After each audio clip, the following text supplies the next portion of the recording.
Welcome to Indiana Sports Beat Radio, presented by Andy Moore Honda of Bloomington and Southern Stone Restaurant. Looks over the middle, second guesses, fires, throws. Does he make the catch in the end zone? Yes! Touchdown! Oladipo to win it. Another one!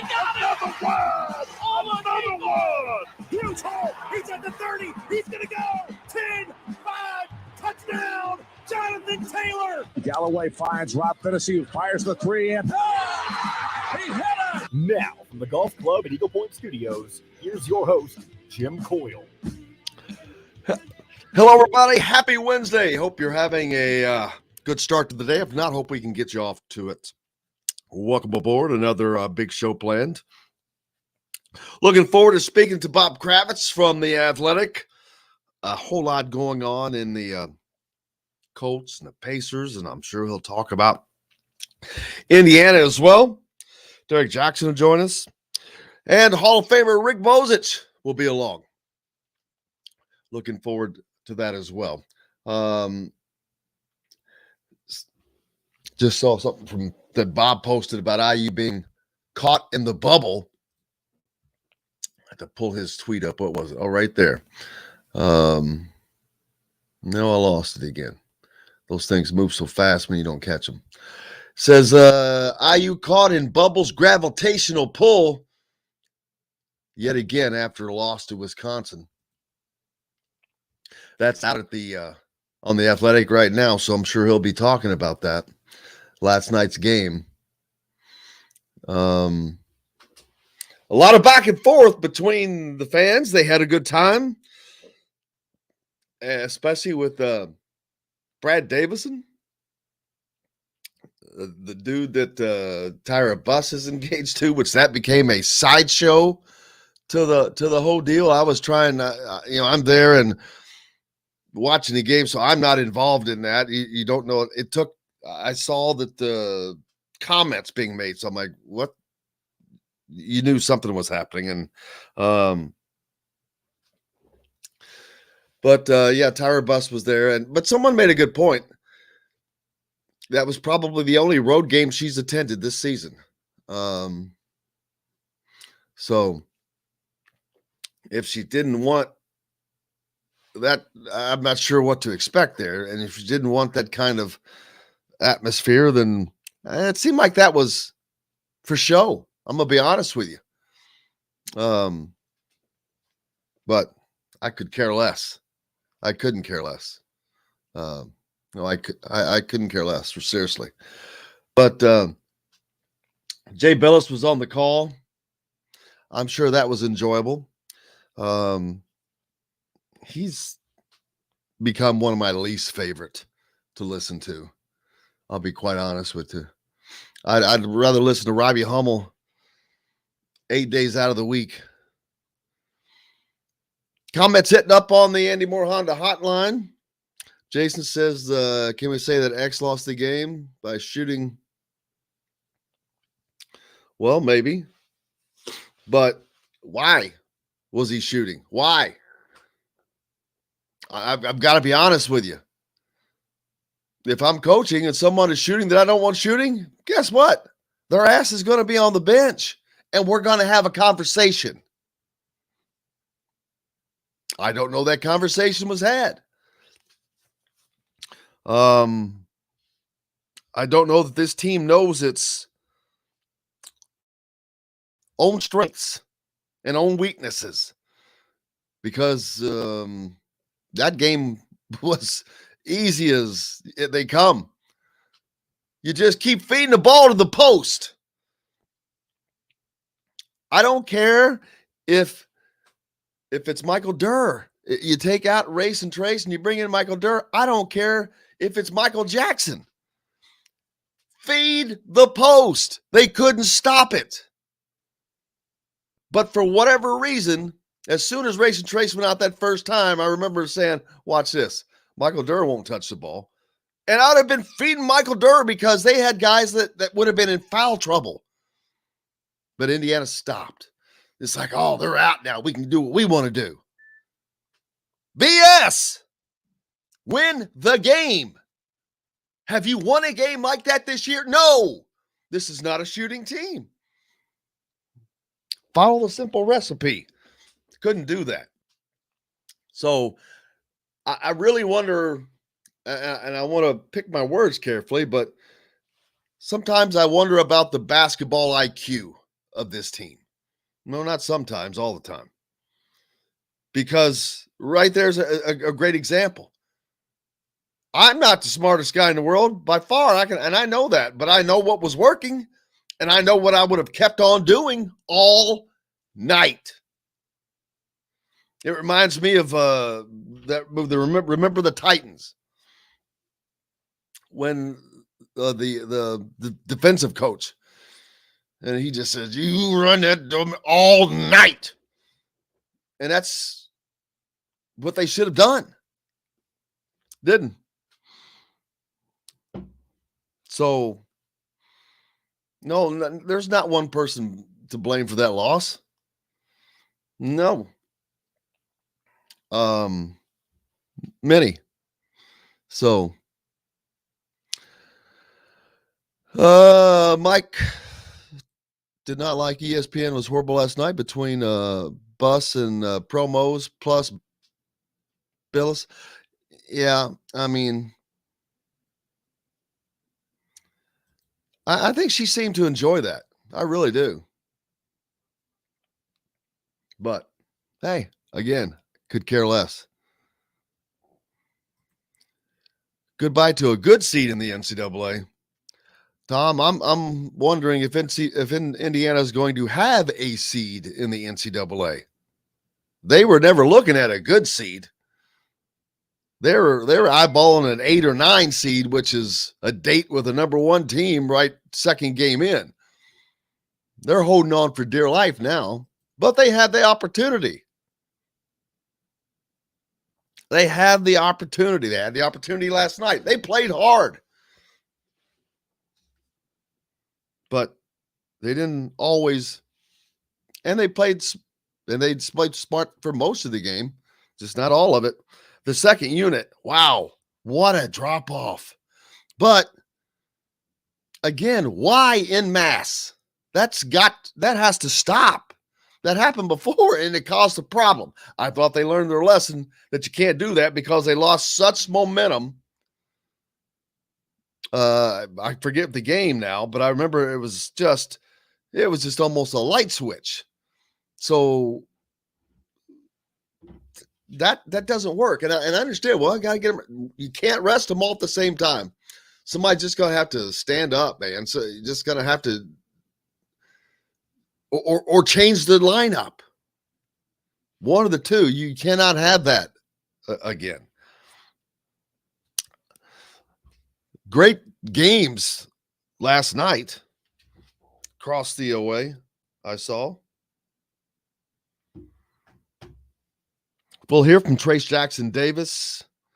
But we can hear from him right now. Let's hear what Trace Jackson Davis had to say last night after the game. Obviously, it's disappointing, but at the same time, it just feels good to see the ball go back through the hoop. I was struggling the last few days. I had a nagging little injury in my foot, so I took the last 2 days off of practice so I could get healthy. And then I felt like I played at my caliber that I should be playing at.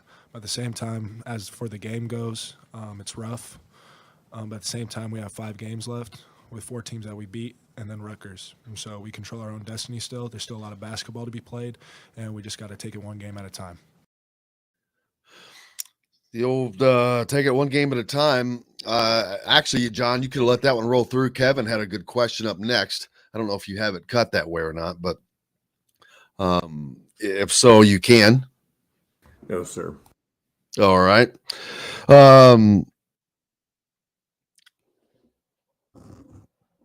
But one game at a time, yeah, I guess it's the only way it is how you take them, but I just don't know. Are these guys as mad about losing?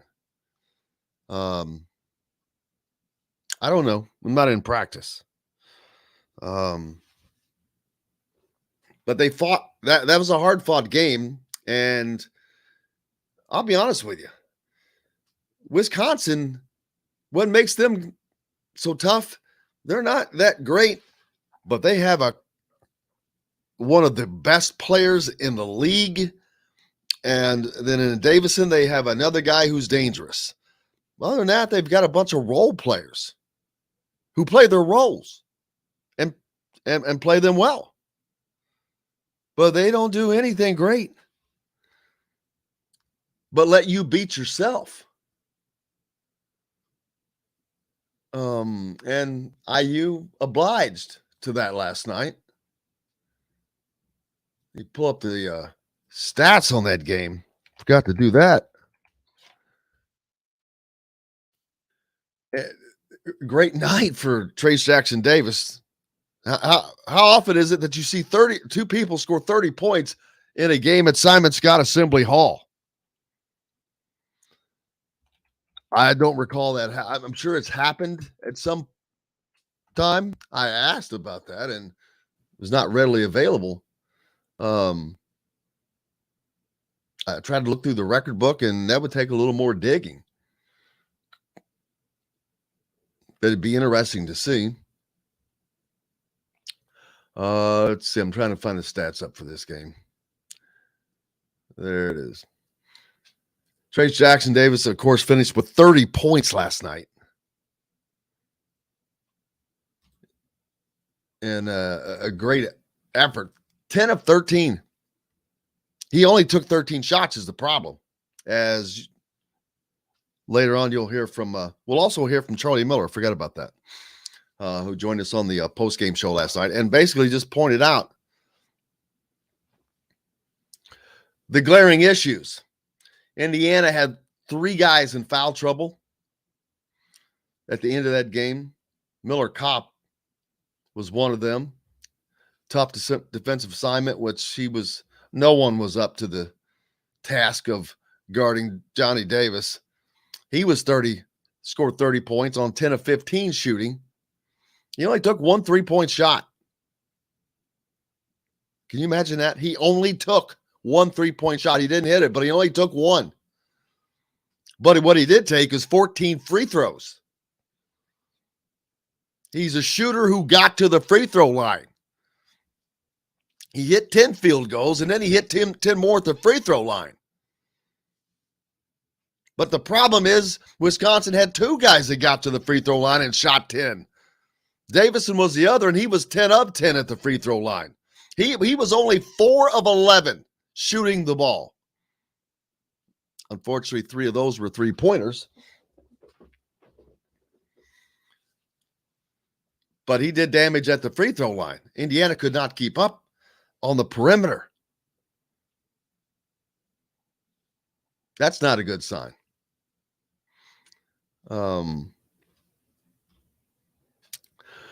So there you go. They've got games left now to do what they need to do to get into the tournament as far as Indiana.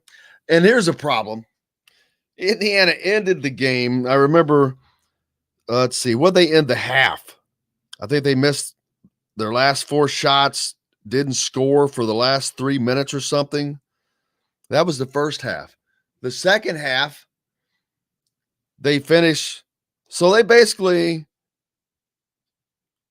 finished the last 6 minutes of the first and second half totals going 1 for 14 and scoring 2 points, I think.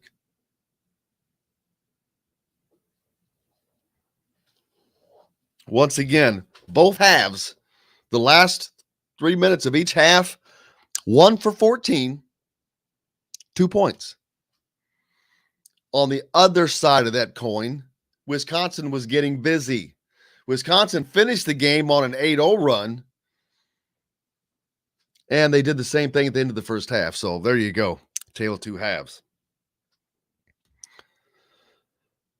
We've got lots more coming up, including the voice of the great Bob Kravitz. As I just said, he's already has a piece out already. I saw it. Up and get it back up. Indiana caught in the gravitational pull of the bubble on The Athletic. He's with us next. Back with him on Indiana Sports Beat Radio, brought to you by the great folks at Southern Stone Restaurant on Patterson and Rogers, right here in Bloomington. You can catch Inside Indiana Basketball. It's Monday night at 7:05 with Don Fisher and Coach Mike Woodson. Back with more right after this. We'll be right back to the Golf Club at Eagle Point Studios for more Indiana Sports Beat Radio with Jim Coyle, presented by Andy Moore Honda of Bloomington and Southern Stone Restaurant. Whether it's a celebration. Good morning, Mr. Robert. Good morning. How are you? Late night, eh? I'm tired, my brother. I am tired. Thank goodness that was the last 9 p.m. game of the regular season. Thank God. Yeah, I was going to go down, and I thought, you know what? I don't feel like driving back at 3 o'clock in the morning when I have the same access just by watching it on TV and watching the interviews on Facebook. So I just stayed home and wrote it. I'm going to grab coffee. I'll be right back. I got in bed at 1:30. Yeah, well, if I had gone to the game, I would have been right until 2. Oh, I know. That's what I'm saying. 1:30 or 2, and then I would have been home at 3:30, and then I have to wake up for this. I'm like, oh shit, hell no. You didn't miss anything. Well, no, I watched the whole bloody thing, and I just, we could talk about this, but I just want a new storyline. It's been the same fucking storyline for 5 years. They can't finish it out in February. They can't. Nobody can shoot the ball. It's absurd to me. Yep. It cannot be this hard. It just isn't. It cannot be this hard. It is. They just don't have guys who can shoot. I mean, you go to the Hyper building and find 50 guys who can knock down threes, but Indiana University can't find one.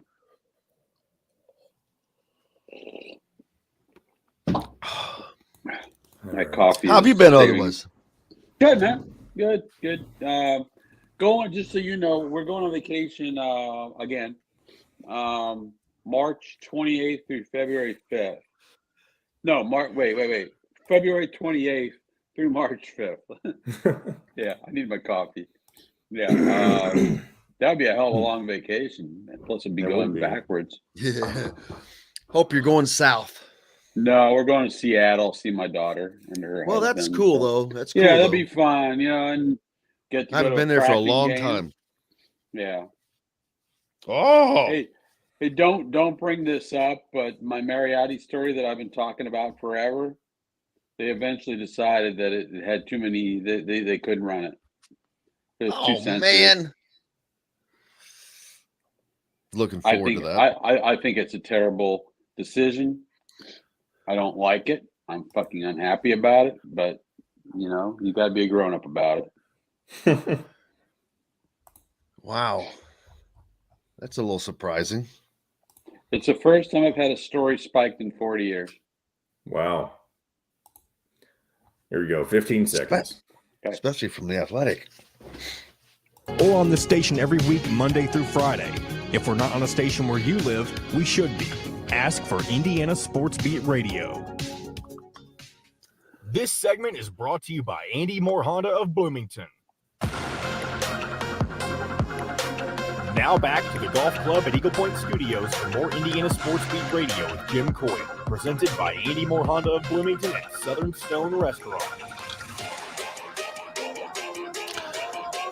Welcome back. It is Wednesday, and we are with the great Bob Kravitz from The Athletic. How are you, sir?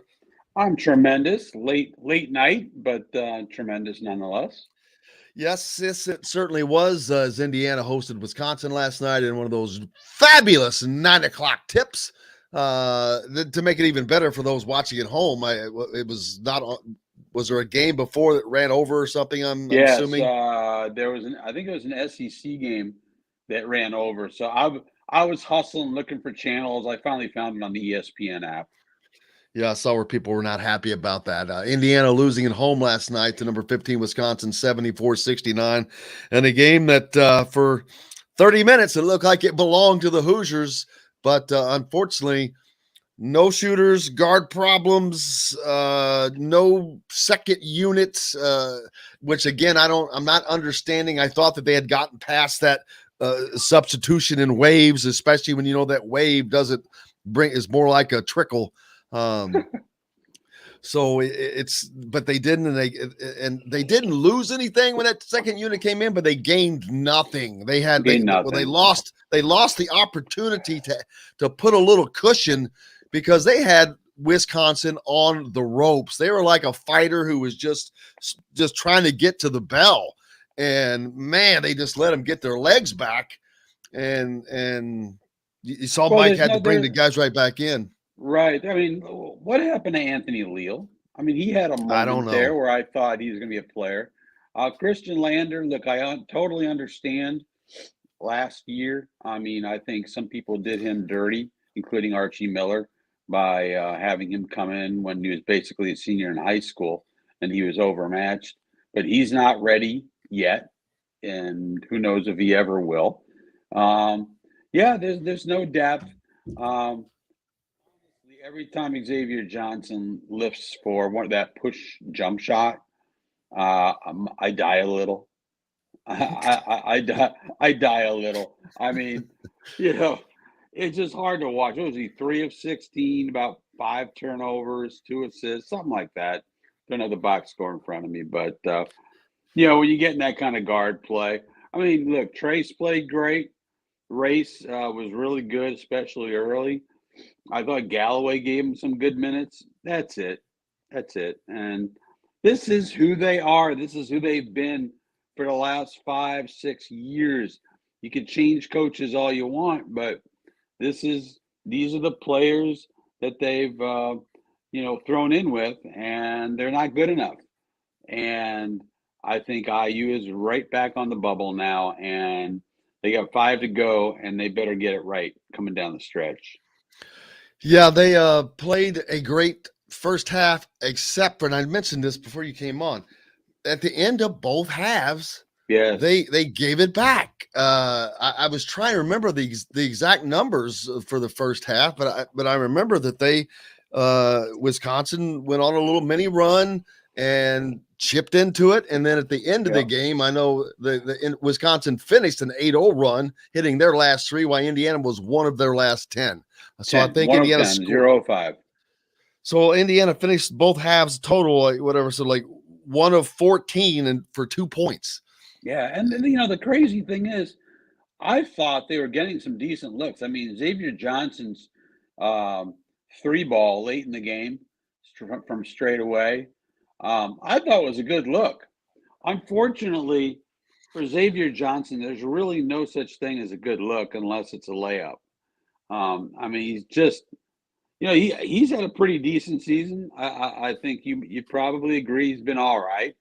And last night they certainly missed Rob Finney. I think Rob Finney could have helped them. Great suit, by the way. That was a really sharp looking suit. I got to get me one of those, 40 something short. I mean, what drives me crazy is I feel like every time I go to cover a game or, cover the game from my couch or whatever it might be, that I'm going to write the same column. It's right. Yeah. I can't imagine how frustrating it is for Woody because he's been surrounded his entire career by guys who can shoot, and now he's got the gang that can't shoot straight. But here's the thing I wonder, you say that. We're as deep as we are into the season, the things that happened last night shouldn't happen. Some of the things that he did shouldn't happen. That mass substitution where he takes everybody else out. He's, I got to give him rest. Yeah, but you can't rest them all at the same time. I was surprised he took Race and Trace out at the same time. Exactly what I was getting ready to say. You've got to have one of those guys out there. I was looking at that lineup thinking, who in the hell is going to score? I mean, if they could go 0-0 That's in the problem. Indiana minutes. Didn't score during that problem. Right. I know. And I was a little surprised. And the other thing that bothered me was that it wasn't the last possession, but it was close to the last possession when Trace kicked it out to Xavier. I'm like, no. On the final possession, I'm sorry. Parker Stewart takes that no-hoper of a shot. What was that? What was called? Panic. I think in the post game, Mike said that they froze and have that. If you want it. We'll get to it later, but it's just they're not used to, and I don't understand how they're not used to it because they've been in the situation plenty. But when they get into the situation again, they're not prepared for it. I'm like, how can you not be prepared for a situation we've seen you go through multiple times? But they weren't, and that's the mark of a team that's not ready to win.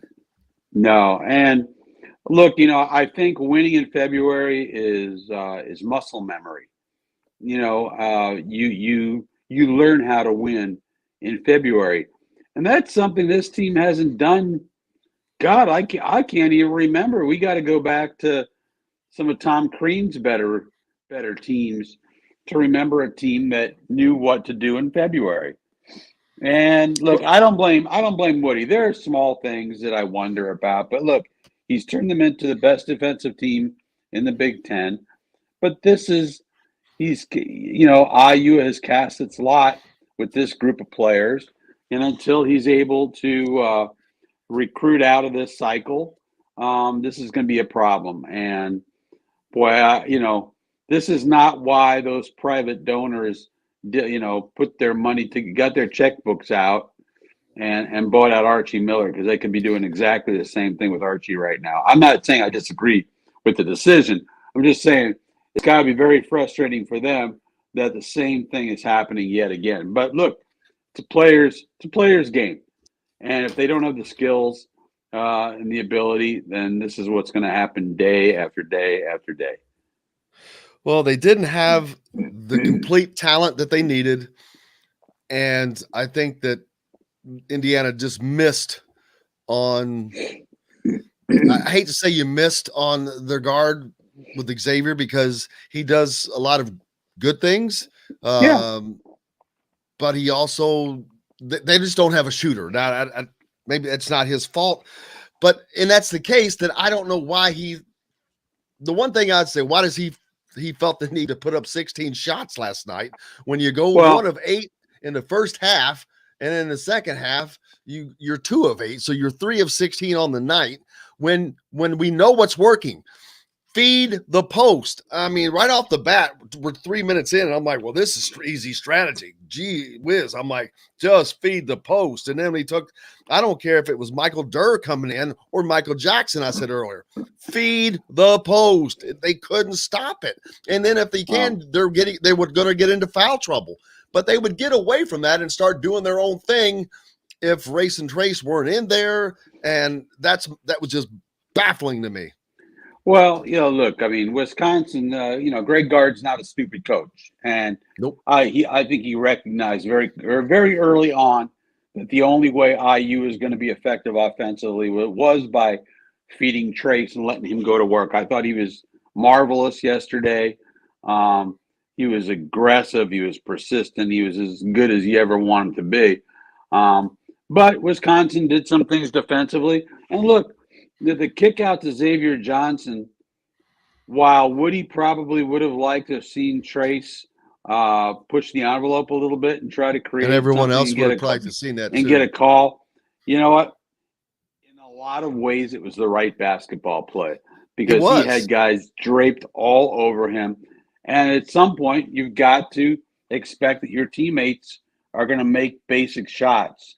And that's the problem. This team can't make basic shots. I mean, the Parker Stewart shot, Trey Galloway shot, they damn near left dents in the backboard. I mean, they missed badly. They look like me shooting from 25 feet. Yeah, and we're so used to back in the day. That's the one thing this team or the program always had, was guys that could just shoot the ball. I don't care Jimmy who you're talking, and shoot the Woody. ball all the way up through the days. I mean, forever and ever. And to go this long, I don't understand on how they cannot have someone that can just be a freaking shooter. The state's full of them. You mentioned the Hyper's full of them. They missed. There's help coming. I've watched CJ Gunn go from a kid last summer that was probably scoring 10 points a game in the AAU. The coaches told him, dude, you got to pick it up. And man, He did. Ooh. His first game back this year off of injury. I watched him score 34, 18 in the fourth quarter, and he's been doing that ever since. So you've got Jalen Hood-Schifino, who's got the eyes of a lizard. It seems like it can see in so many different directions, and really plays under control, moves without the basketball, can shoot. So there's guys that are coming. They're not here yet. No, it reminds me of Mike Davis many, many years ago. I remember I think they lost to Kentucky, and I was talking to Mike, and he infamously said, "Help is on the way." And, I remember. I was wondering where that came from. Yeah, that was me, and it was probably it was not a delicate thing to say. It's not a way to endear yourself to your current team, but you're right. I mean, I haven't seen the high school guys play yet, but I mean, look, everybody and God bless IU fans. They're so positive and so hopeful, but I kept hearing, "Whoa, we got Miller Kopp. Ooh, we got Xavier Johnson. Ooh, we got who's the third guy? Oh, Parker Stewart." None of these guys came from a winning program. Not one of them. I kept saying it, and they're they're at IU now, so they'll magically become winning players. What does Miller Kopp do? What is his role in life? I mean, in basketball. Well, I really don't understand because it cannot be defensive. He played 24 minutes. He did play 24 minutes last night for 4 personal fouls, and no one could stop Johnny Davis. Let's be honest about that. Maybe you could have if they'd had you out well, there, back in the day, I get up under him. And let me tell you, that dude's a little badass. He wasn't shooting from outside like 3-pointers. He took 1 3-point shot the whole game. One. He scored 30 points by taking 1 3-point shot. He got to the free throw line 14 free throws. He took 10 shots from the field, but he got to the rim. He was going in amongst the trees and scoring and getting fouled. I mean, he's a special player, and his body control is great. Yeah, Wisconsin's a weird team. They've got a great player, a pretty decent one, and then they have got nothing but role players, but they play their role. They do what they're supposed to do. They out-rebounded Indiana last night, which that surprised me. Well, you can take away post players. It's very hard to take away a guard who's got the ball in his hands. And we saw Davis do this to Purdue. Just absolutely lit them up and beat them. But yeah, I mean, you can take Trace out of the game effectively, and they did late, where they were just basically double teaming him and forcing the ball out of his hands. But you can't do that with a guard. It's just really tough to deny and get the ball out of his hands. So he's a hell of a player. Big Ten. I don't have a vote, and probably for good reason. But boy, who's the player of the year in the Big Ten? I mean, you got 4 or 5 guys who are up for National Player of the Year. I mean, I'll tell you, Jaden Ivey. To me, it's between Jaden Ivey and Davis, because Davis affects the game so much for Wisconsin. Wisconsin is so much better because of him individually, and without him individually, they've got no chance, period.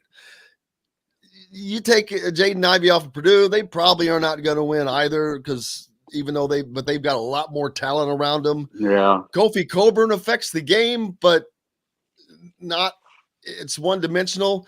Man, for me, I like Davis. I got to tell you, just because he's so multi-dimensional and individually impacts a game as much as anybody that I've seen this season. Yeah, I mean, look, I love Keegan Murray. I love Liddell at Ohio State. To me, it's a tough call, but I would go, just based on the games that I have seen this kid play, Davis. I don't see a better player. I'm in agreement with you. I have not seen his body control, and he's so under control. He doesn't play like Jaden Ivey looks like, arms and legs everywhere and body going this way and body going that way. And, he falls on the floor after virtually every drive to the basket. This kid is under control all the time. Really love his game. And if the Pacers were to somehow end up with him, I would not be terribly disappointed. Yeah. When a team strategy is to just, I mentioned there was a comment a minute ago. Wisconsin had Vaught. He played 7 minutes and had 4 personal fouls. Yeah. Hack-a-Shack, baby. Hack-a-Shack. But yeah, Indiana had 3 guys that had 4 fouls, unfortunately. Parker Stewart, one of those in only 21 minutes. Trey Galloway. He's kind of foul prone, I've noticed, but I think that's part of the speed of the game. That's where he gets caught. And then Miller Kopp, of course, trying to guard Johnny Davis amongst 4 fouls for him. But I really just don't understand why he spends so much time in the game. I honestly don't either. You get just nothing from him. And I don't mean to pick on him individually, but he took 2 shots, which he hit 1. He had 2 points in 24 minutes. He had 2 assists, 1 rebound. So what are you getting? Yeah, exactly. I mean, you look back at like Purdue had Tyler Eifert, who was a glue guy. He didn't score, but he was a glue guy. I was hoping Miller Kopp could be that kind of guy and knock down the occasional 3, but he hasn't been that at all. And I wanted to mention too, what's with Parker Stewart in this tough guy act? I mean, first of all, okay, Brad Davison, we can all agree, plays with an edge. But I'll tell you what, I saw that replay a half a dozen times. That was incidental contact. And he's acting like somebody was hitting on his girlfriend. And he's got to go face to face with him.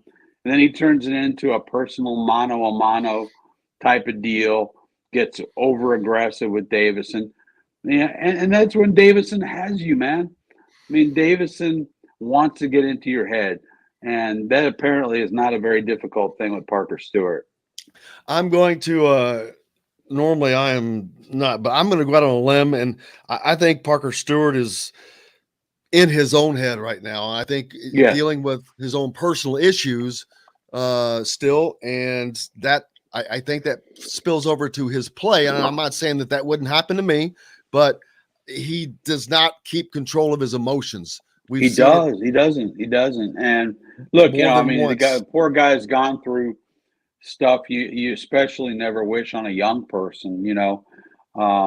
It's terribly difficult.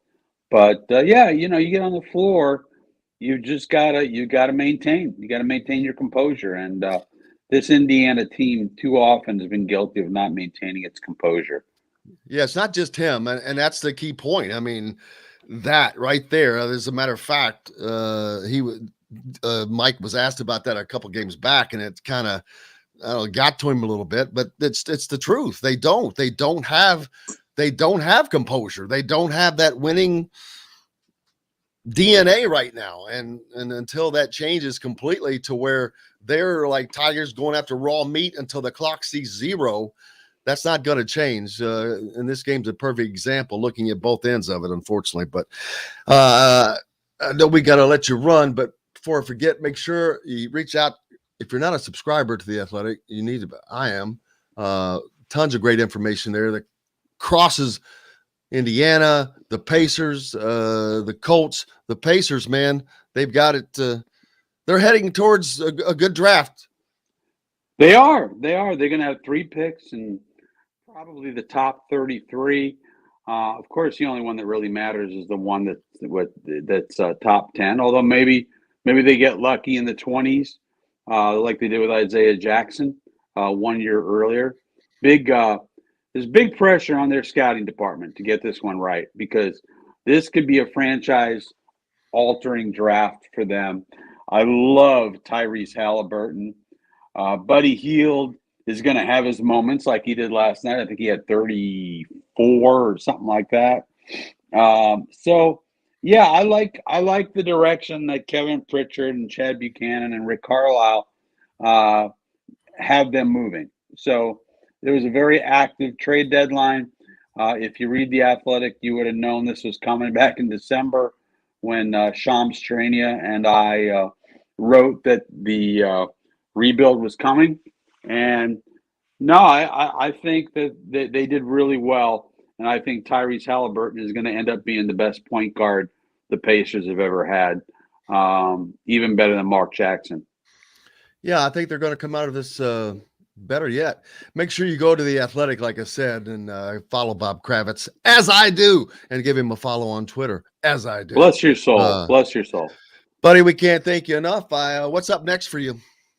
I think, Zach Kiefer's got two pieces running. One, like 10 reasons why the Colts will keep Wentz, and 10 reasons why they won't.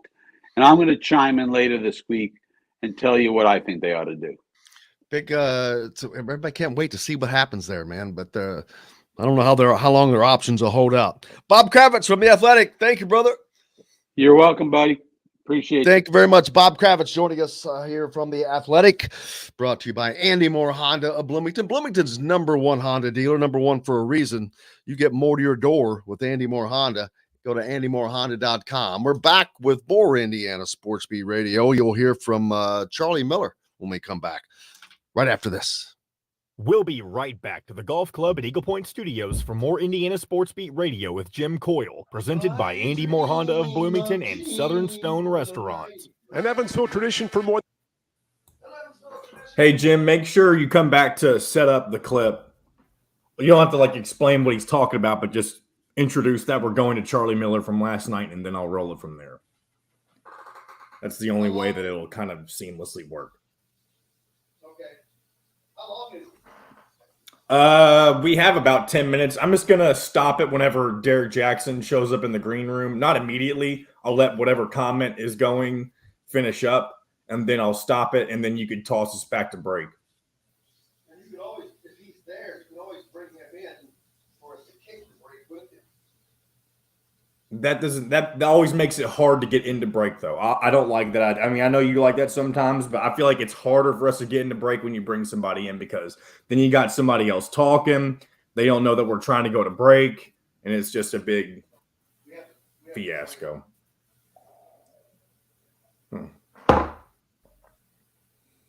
Keep them muted. That's what we do. I just talk about them, and they don't get to talk.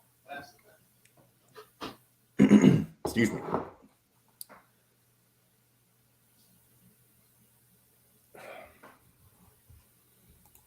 That was a great segment. It was. Someone's saying, stop the bleeding, play Duncan, or I'm not watching IU anymore. You know what? I meant to bring that up.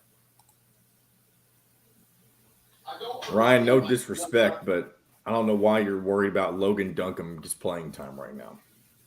Well, I'm not worried about his playing time, but I wonder why the fuck is he not playing? Why are you not giving him minutes? I agree with that. Why are you not getting him minutes? He fucking needs them. Every one of these guys need them. He could be thinking old school red shirt, which I understand. That's not Where was that? Where was that? It's one of the newest comments. Right here. I know, but I don't. It's from Ryan Kramer, right?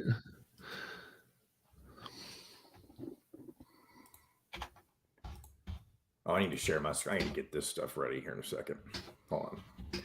Share screen. There we go. All right, I'm not going to bring it in just yet, but I'm going to have it ready to be pulled in once you toss it over to the Charlie segment. Let's switch over our sponsor.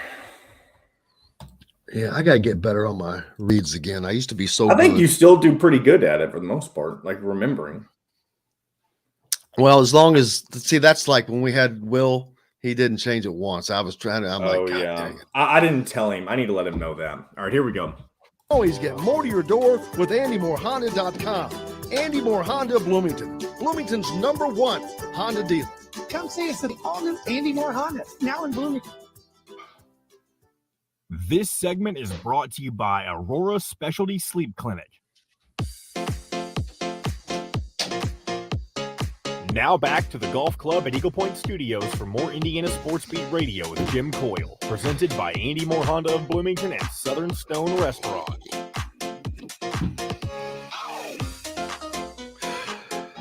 Welcome back. It is Wednesday. We're halfway there. Indiana off until next Monday, where they travel to Columbus to take on the Buckeyes. In a game that Indiana's already beaten the Buckeyes, but that will be on the road. That just flipped me out when I looked up there, John. Last night, of course, Charlie Miller joined after the game. And the great thing about that is, or whomever it usually is, I know that there's other people that do post-game shows, but there's only one person or one type of person I want to hear from, either a coach or a player, former coach, that not only knows the type of system, but knows the people, knows what's going on. Charlie's one of those. He's still coaching. That's what he does. He's been a student of the game for 25 years or longer. And an excellent student he is, and an even better teacher. He just, like so many of guys that played for Bob Knight, they just see this stuff like that. And Charlie's one of those guys. But here's what Charlie thought on last night's game. And Charlie, both halves, they ended negatively. Right. They let Wisconsin go on a run at the end of the first half, and at the end of the game, and Wisconsin goes on an 8-0 run over the last just under 2 minutes. They hit their last 3 shots. Indiana hit one of their last 10. You can't win like that, obviously. You got to give Trey Jackson-Davis a hell of a tip of the hat. Exactly. But just early on, he's like, well, this is going to be easy. Wisconsin could, I'm like, well, they can't stop him. I was like, all day long, just come down and just all day long. Right. And even when Mike Durr came in, that second unit, I'm like, don't go. If they go away from this now, and they did. Did Michael Durr, how many shots did he even get off? I don't know that not that he's going to be taking a lot, but when he was in, I'd have been doing the same thing. Just don't even let up. Well, my point, but it's so what you're saying is exactly right. We don't care who's playing that position. We just need you going, because now that'll loosen us up on the perimeter to take practice shots. I'm not saying we miss shots that were rushed no, you got to take the shot clock winding down. You don't want a shot clock violation, because that's like a defensive stop. That's momentum for the other team. But whoever's in that position, game plan for me, like you just said, just go. Make them pack it in. Go swing weak side, swing it back to the strong side, get it back to the guy, middle guy, the big, and now go to work, right? Swing that basketball. But, what I said earlier too, I mean, I felt, Trey should have had, how many shot attempts did he have, Jim? Trace. Oh, man, he had a bunch. Let's see, Trace Jackson-Davis, he was 10 of 13. He only took 13 shots? He was 10 of 14 at the free throw line. But he only took 14 field goal, or 13 field goal attempts. Oh, my. Okay, so what I said, 10. I said he should have taken 35. Like, yeah, what else? It should have been 35. And because, again, I don't care if several have been forced, because now you have to make a choice to help too much. Now you got to make them – now you put them on defense. I don't think we put them on defense when they're on defense. I think we put them at ease, knowing they're going to pack it in, and we weren't making the wisest of decisions on the perimeter. And then they got all their energy coming downhill, and they go 20 for 24 free throws, guards. Second game in a row, Indiana has given up over 28 free throws. Actually, 28 in the last game, 29 in this game. And again, an unbelievable high percentage is what did they end up shooting? 76% for the game on 29 or when was it? 70 on 29 attempts. They missed 7 out of 29. So 22 points. So there's your game. There's part of the game there. There's a 7-point stretch there because everywhere else, if you look across the stats, Indiana is there or leading. But yeah, man, they just could not get anything production from the guards again, and it just you can beat some teams like this, but you can't beat a team that has has a Mr. Davis. Yeah, you won't. And then again, you won't be the team where, again, 24 free throws. That goes back to people of what I'm constantly preaching to offensive players is when you play offense, and Wisconsin's a great team that does this. They create long closeout situations that when the time you help, they're by you, they're finding an open man. They're shooting high percentage shots. They're rebounding the ball offensively. That's tough to guard. And tonight, foul trouble shows, and they stepped up and made free throws. Yeah, and there was no one that could really stop Davis. I mean, it didn't matter who it was, and he's a hell of a player. I don't know. Is he the best player in the Big Ten? Hey man, he's individual player. Is he the best individual player in the Big Ten?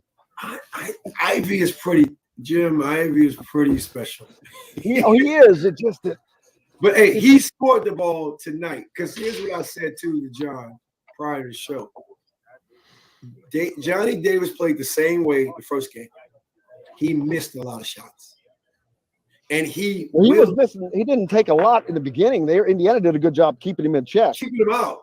But then the second half, it was mucky, but he ended up scoring 18, 19, whatever, but it was not pretty. He kept going, right? Tonight, he was making tough shots, right-handed, left-handed, fade away, on the block, up against the bigs. And Trace is a high jumper. Trace is not an average, leaper at as tall as he is. He showed us, like, his jump from 7 points per game to 20 points per game. You saw his production off season. You saw it. Yeah, he was tremendous. I mean, he is so special, man. Hopefully, Indiana won't have to see him again. Yeah. But yeah, and Race Thompson again. Just another typical Race Thompson night. 13 points, 5 of 8, 8 rebounds. I mean, he's just a machine. He's just a machine. But Indiana has got to get it. This is a game that really makes. From a fan standpoint, they got to make your stomach hurt because I looked at Wisconsin. Indiana again made Wisconsin look average. Other than Davis and Davison, they are substandard. They're below average almost. They're solid. They know what they're doing. They play their roles. They do what they're supposed to do. They don't make mistakes. They don't do anything fancy. But then you've got these guys that are way above average players, and man, they just spill the magic. That's identification, man. You gotta. I mean, which I think we're starting to build. They know their teammates. I always say this, man. How do you make your teammates better? Do you know your coach's playbook and what happened last play? And a team like Wisconsin, they know get a ball to Johnny, get out of the way, go set the screen. I forget the guard's name who knocked down some big 3-pointers, who shot a lot of free throws. Oh, Davison? Yeah, Davison. I mean, he was running sprinting into catch and shoot. That's confidence. That's high confidence. 10 of 10 at the free throw line, man. Yeah, my point. Like, again, you can't let a team like that get, 1-on-1 situation too early. That's going to bite you. Yeah, Wisconsin had 2 guys that hit 10 free throws. Yes. I mean, that's tough. This is a game that I don't know. I'm sure it has happened, but 2 different 30-point scorers in this game. That doesn't happen very often, Charlie, not in this building. And to me, again, Trace's 30 was quiet. It wasn't like it was boisterous or noisy. That's why I said, 13. You said 30, how many shots? 13? He only took 13 shots. He was took efficient. more. He took more free throws than he did field goals. Yeah, that's efficient, man. Yeah, we 10 to 15 more shots. I think we're on this on this call, having a different tone, a different talk. I know at one point I sent out a tweet that between Race Trace and Trey Galloway, they were shooting like 76%. The rest of the team was 9 of 22, around 40%. But unfortunately, that was the guards and the perimeter shooting. And so that's where Indiana was getting killed. Obviously, I'm not telling anyone something that they don't know here. But going forward, it's the same old story, and there's not a lot to change. Indiana's guards have got to find a way to score the ball, whether that is shooting outside shots or getting to the rim, but someone has to do it besides Trace Race, because otherwise this is a team, Wisconsin's a team that just doesn't have a very good defensive front court. Right. And the rest of the Big Ten does. Right. They're one of the, if not the only successful Big Ten teams that doesn't really have a front court to speak of, right? But yet still successful. Most every other successful team in this league has got a big dude, man. Your 4-5s are like 4-5s, right? Your center, power forward center are you can say that. It's not like what they had. No disrespect to those guys. Anything impressive. They just play a solid game. They played their role, like you said earlier. And I don't question Coach Woodson. Obviously, he knows more in his fingernail than my entire lifetime. But I thought that they had gotten past the mass substitutions because there's not been a point this year where we have seen that second unit really do anything. And tonight was a game of great importance, and I don't know why that risk was taken again, because it hasn't worked, and it didn't work again. They didn't lose a lot during that stretch, but they gained nothing. They got some rest, I guess, but there was no separation, and Wisconsin gave them nothing. So it was an opportunity where they could have given a little bit of cushion, and had they done that and the first unit come back in, that may have made the difference. I don't know, but they didn't get anything from those guys. Yeah, and you don't get better, this unfortunate part, you don't get better sitting on the bench. You got to get in the game. You need that confidence boost. Great to see those guys play. Little different now at 45. I'm not putting those guys in. I'm not putting them in. They're going to have to ride it out. Sorry. Hey, man, this game was tight. I'm not doing that because there was no flow. Yeah, no one gained, but it was a slight change of flow in game when they came back in. Wisconsin started to pick up a little bit. Again, Christian picked up a foul. It was like, I think, an and one. The shots that were taken just out of rhythm. You haven't taken a shot probably since warm-ups in the second half. I mean, now you got to step up and be ready, but that's tough and challenging to do. There was Charlie Miller talking what he saw last night on last night's game. And you can go hear the complete show with him on Indiana Sports Beat on YouTube, of course. Coming up next, we've got our man, Derrick Jackson. If you're having a bad day, I promise you, you won't be for long. We'll get you spiced up. DJ's up next. We're back with him right after this on Indiana Sports Beat Radio, brought to you by our good friends at Arroyo Specialty Sleep Clinic. This is all it is, man. It's like a teeth whitening tray. It carries in here. If you have problems snoring, go see Dr. Steve Green, Brad Evans are good friends. They'll get you taken care of. It's crazy. People that have CPAPs and all that, travel. Look at this. Put it in a case. Go see them. They're in Indy. Reach out and give them a call, or reach out on RuralSpecialtySleep.com. We're back with more Indiana Sports Beat Radio. Derrick Jackson up next.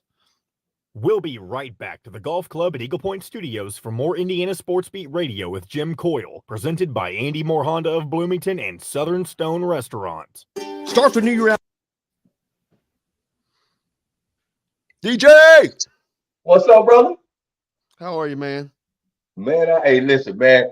I'm gonna tease you one more time. I'm trying to warm up, but I think we about got it down here in South Florida now, man. We about got it a little bit. You're getting close. Now it was, and I hear, I'm not gonna lie, twice last night at the game, I had to take my, I always wear, my standard is just like a quarter zip pullover with a shirt under it. And, right. And I was like, and if it's cold out, I'll wear sweats underneath my pants up here sometimes. Last night I did. I'm like, I forgot it got up to the 50s yesterday because I was inside working all day. And I'm like, damn, I got to Assembly Hall. I had to take my pullover off 2 or 3 times. I was so hot. But we're not far away, man. What is it? Mid-February? We got another month. Yeah. I can get through another month and it's here. Yeah, I think just remembering from my time in Bloomington, I think January and February obviously would be the coldest 2 months, but every so often in March, maybe sometime a little bit in April, you can still feel it in Bloomington, man. I can tell you that right now. Yeah, I don't think it was like it when I was in school, but I remember it being just Arctic. But yeah, I remember. Not like South Florida, baby. No. It's not like Florida, man. I mean, you can't get any weather better than this time of the year.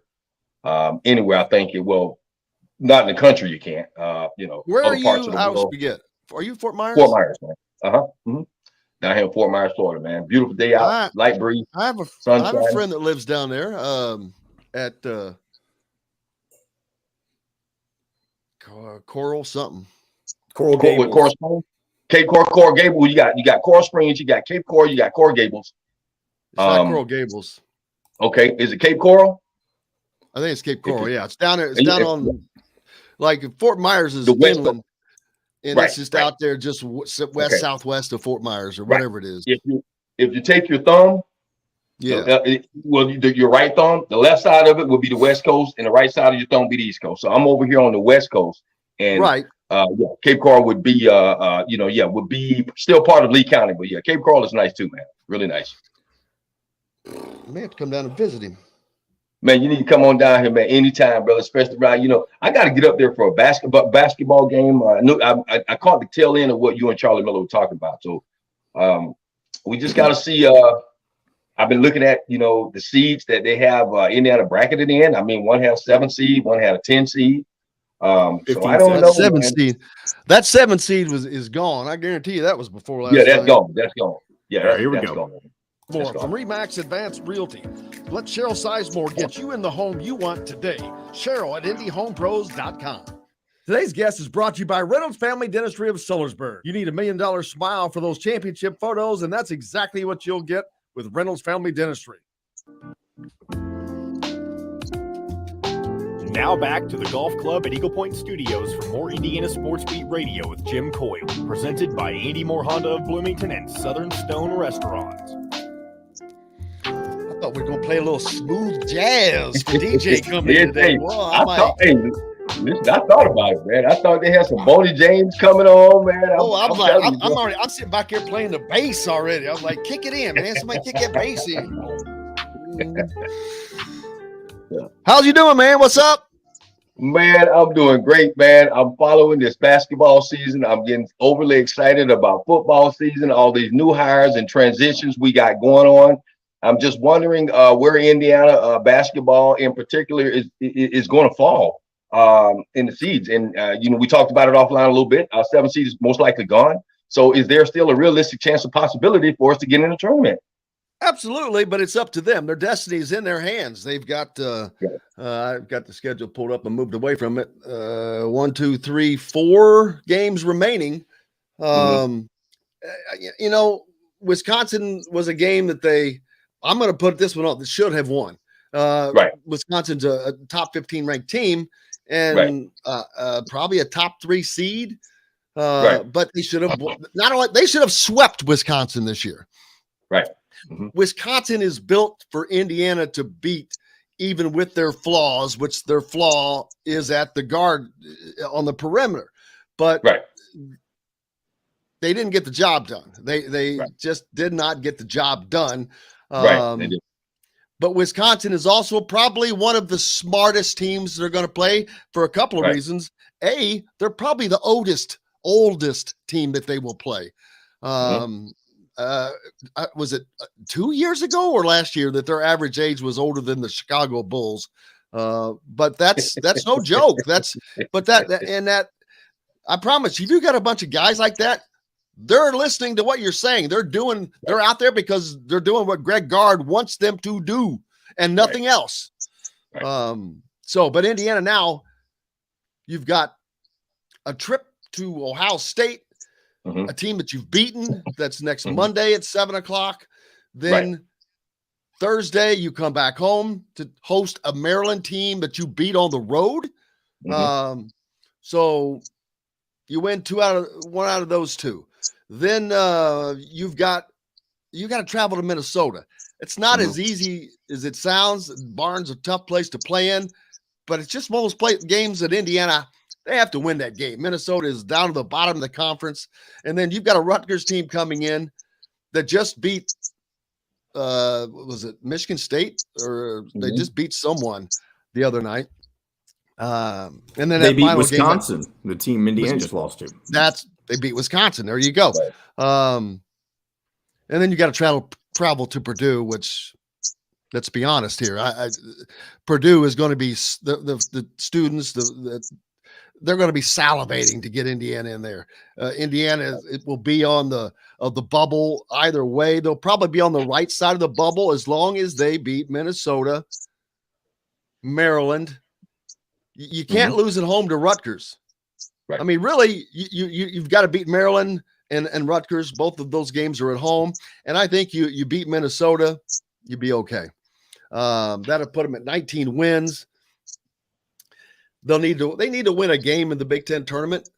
But that's the exact same position 4 or 5 years ago. I remember they needed to beat Ohio State in the Big Ten tournament, and they didn't get the job done. So they've just got to quit putting these they're putting themselves in do or die situations, and that eventually catches up with you, man. Unless you're a team of destiny, putting yourself in do or die situations when you don't have the capacity and that killer instinct, that's a dangerous road to tread. Yeah, I think I guess the position that we put ourselves in probably started. I mean, we haven't had the best season, but when those 5 players got suspended, that threw the chemistry off. They threw the chemistry off, rather. And so now, I think some of that is still in the back of their minds. Trace Jackson, probably, he needs. Someone was talking about this on social media the other day. I think he needs to stay another year. I do. But what I think doesn't matter. I mean, if you got 10 million sitting in front of your face, what I say and you say ain't gonna really matter. But I think that if he buckles down and realizes that a lot of this is on his shoulder, he becomes a take over the game type player. We take this thing one game at a time. The destiny's in our hand, and we're gonna go into the hostile environment, and that's not transitioning. I'm gonna transition a little bit into the whole football thing here. I mean, that's one thing.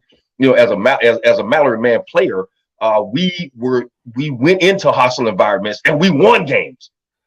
Okay, because again, like I always say, we had that dog mentality, and I think that these guys got to have that dog mentality, and you got to let go of what has already happened and take control, like you said, Jim, of your destiny from today forward. Yeah, I agree, and I haven't seen that. And the last segment we were talking with Bob Kravitz, and he mentioned Parker Stewart getting, all huff and huff, but there's a difference between having a dog mentality and not controlling your emotions. Two different things, or not being able to control your emotions. Two different things, because one of them is actually controlled rage, and if you've got controlled rage, you're a dangerous dude, man. Uncontrolled rage, you're a danger to yourself. Right. But you got that controlled rage, baby. Get out of the way. Trace Jackson Davis had some controlled rage last night. Played with a chip on his shoulder, and it showed. Exactly. That's what you got to do. That's what he has to do. Yeah, they need to get more guys that are playing just that way. Exactly, man. Exactly. But that are as productive. Right. Jared says that he knows it's early in Coach Woodson's IU tenure, but right now he's trending in the same direction as Tom Crean and Archie Miller, which is extreme stubbornness, refusing to make any adjustments when things aren't working. Same issues for 10 to 15 straight games, and seem to think it's suddenly going to be better, banging your head against the wall. Well, the difference there is Mike Woodson knows more about basketball than either of those two guys have ever forgotten. Now, I do agree. I do agree that there's some things that I would like to have seen done differently. And had this been Archie Miller, I'd be ripping his ass because it was obvious Archie Miller didn't know what the hell he was doing. Right. But these guys are in limited. Mike inherited most of this team, and they had to scramble to get a couple of guys, which they didn't get the guy they needed. Or the two guys that they needed, unfortunately, and that's killing them. They don't have somebody that can simply hit shots. And the one guy that showed some life to that, Rob Fennessy, has been on the bench with an injury, unfortunately. And he also brings savvy and some calmness, and was great at times when maybe Xavier wasn't having a good night. Rob could come in and he did have a good night. They don't have that right now. Last night's a great example. Had you been able to bring Rob Fennessy in, some calmness, he's going to keep feeding the post. And that's another thing that I can't get off of. They stopped feeding the post last night. That's like if you're in football and you're running the ball and they just can't stop you, and you've run 15 plays in a row, but you've gained 6 yards of crack, and all of a sudden you decide, well, let's start throwing the ball.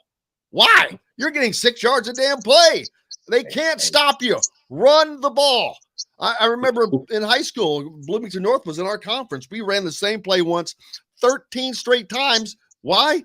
They couldn't stop it. They couldn't stop it. We ran the same play all the way down and scored. It was running play. If they can't stop it, keep doing it, baby. Hey, who are you? Listen, I'm listening at you, and you are bringing me back. You're taking me back down memory lane. And I'm thinking of the general. I'm thinking of the best in the bit. Robert Montgomery Knight, basic pass, screen, feed the post, get points. Or we had that one guy that you knew you had to account for by the name of Steve Alford, because if he got it in his hand, he was going to sink it. And they've had plenty of guys since then. Jordan Halls and the guys, even through Crean. Crean had shooters, man. They couldn't play. He didn't focus on defense much, but man, they had shooters. But that's true. But they'll get back to that. I'm not. I don't know what the fans' expectations for this year were higher than most people that are in my position. I thought Indiana was going to be in the top half of the Big Ten, which they have been for most of the year, and they can remain there. They have the opportunity to remain there right now, and I think that they can. I think that they will. Like I said, they're not going to go to Purdue and beat Purdue on the road this year. Not this season. They're not equipped for that.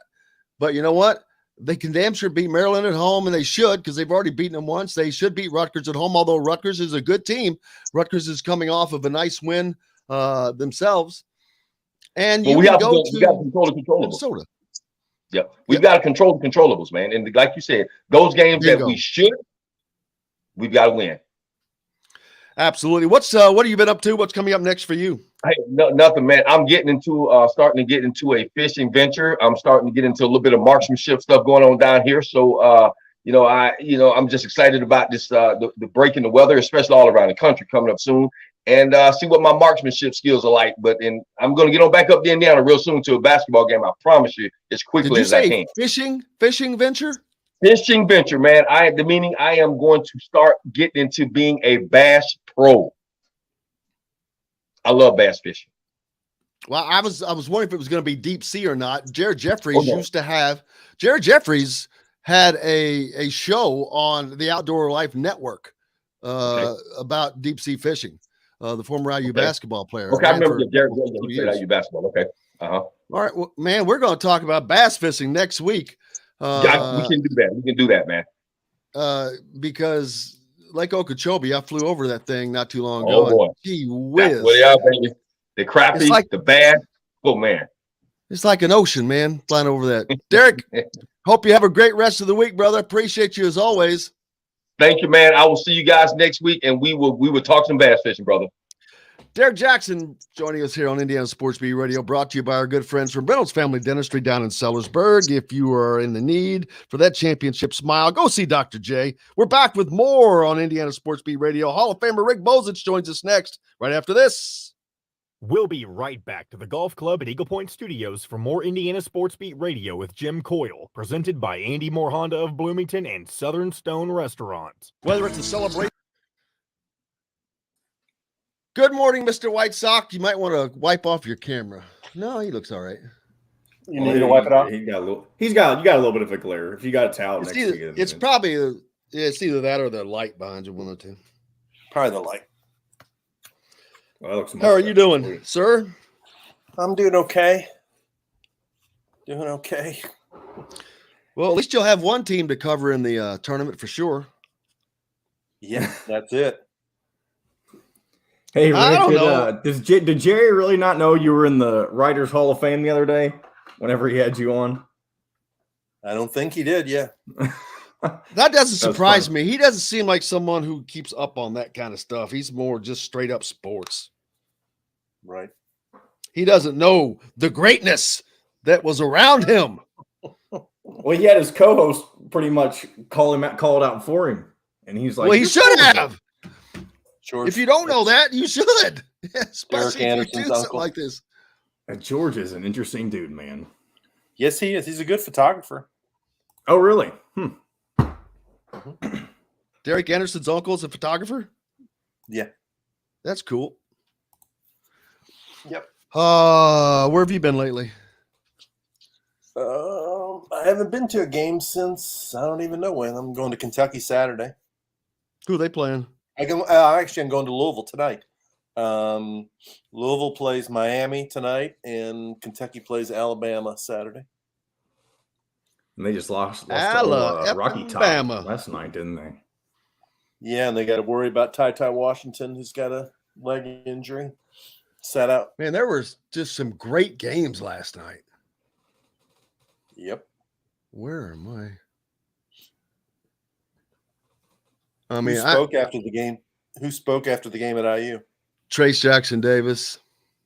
Just him? And Woodson. Yeah. Well, obviously, I think he was the players, but player-wise, it was just. No, he sounded a little too. I don't know. I guess it's changed. I mean, I'm old. I'm showing my age, but there's just no way I could ever. They're able to come into the press conference. They have the maturity now and be normal. I would just be so pissed off and distraught after a loss like that. But they're, I guess, mature enough to handle it differently. At least some of them are. Some of them are not. Right. But Mike. But you have a couple seconds if you need to say something, Jim. I was just going to say, Mike, you can tell he recognizes some of the issues, but I don't understand, again, why are you substituting in mass when you saw what happened to you the last time you did that? There we go. Expressway. Right. This segment is brought to you by Bubba's 33 in Clarksville. Pizza, burgers, beer. Now back to the Golf Club at Eagle Point Studios for more Indiana Sports Beat Radio with Jim Coyle, presented by Andy Moore Honda of Bloomington and Southern Stone Restaurant. Welcome back. It's Wednesday, and we are joined by the great Hall of Famer, Rick Bozich from WDRB.com. Make sure you go there and follow him because he's got it going on most of the time with every place around. Well, I mean, all over the place.